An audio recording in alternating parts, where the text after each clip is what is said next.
Hi, this is Corncod One of Nationalist News and Notes. Well, some really good news on the foreign policy front.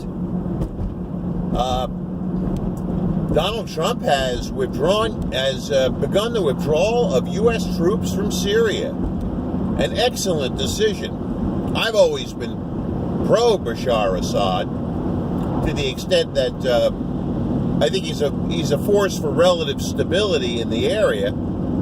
Also, he's even though he's an Alawite Muslim, he's very pro-Christian. He treats his Christian subjects very well. And I think he's a force for stability in the Middle East. I mean, unfortunately, Trump attacked him twice, I suppose to keep the Israeli lobby happy. But the good news is that Trump has started the withdrawal from Syria, and as an added bonus, is beginning a major withdrawal of troops from Afghanistan. I mean, we'll see when that happens. I mean, Afghanistan is ridiculous. It's an 18-year war. Some of the soldiers serving there were born about the time that our intervention in Afghanistan started. It is the death place of empires. You know, the British Empire could never conquer it. The Russian Empire could never conquer it. And I'd like to see eventually our leaving Afghanistan.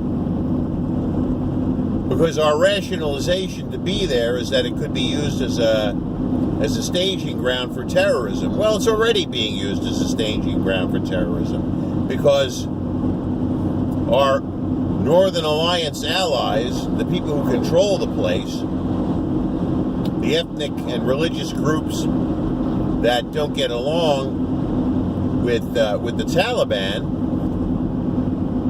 well, they can't control the place. They're actually losing to the Taliban, as a lot of people have noted in recent weeks. National pride can only go so far. Does national pride justify an 18-year occupation of a foreign land with multiple casualties? You know, it's kind of interesting. I don't know, what was it, a couple of weeks ago or a week ago?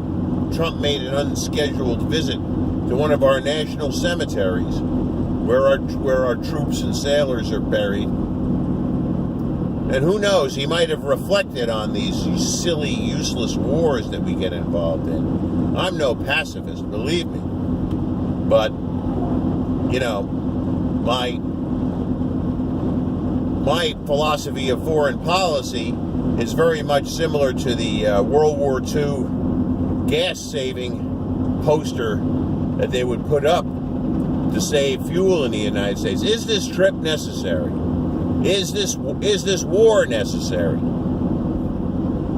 Does it actually serve our strategic interests? And I would say both in Syria and in Afghanistan, our national interests are no longer at stake. ISIS has been defeated. Assad is,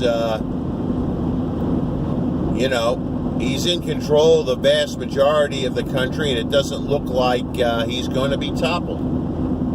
So the best thing we can do is withdraw, and I hope this is a good sign. It's kind of interesting that Trump's national security advisor is a rabid neocon. He surrounded himself with generals who are part of the military-industrial complex and who love war dearly. Well, I can kind of respect that a general would be interested in going to war to prove their professional mettle.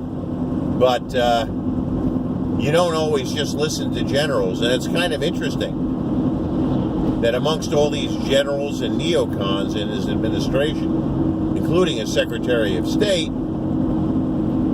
Trump is following his own instincts, which in this case definitely happened to be true. Gee, and it looks like we're actually headed toward a government shutdown in favor of the wall.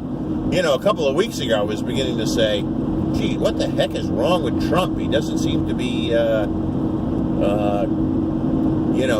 going toward his original agenda of less foreign intervention and taking a real hard line against immigration. Well, it looks like he's doing both in spades right now, and I'm very pleased.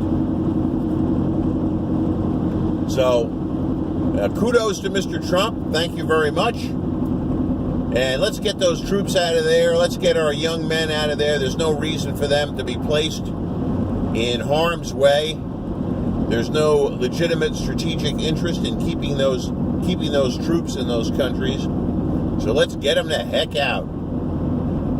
This is Corncod 1 of Nationalist News and Notes, signing off.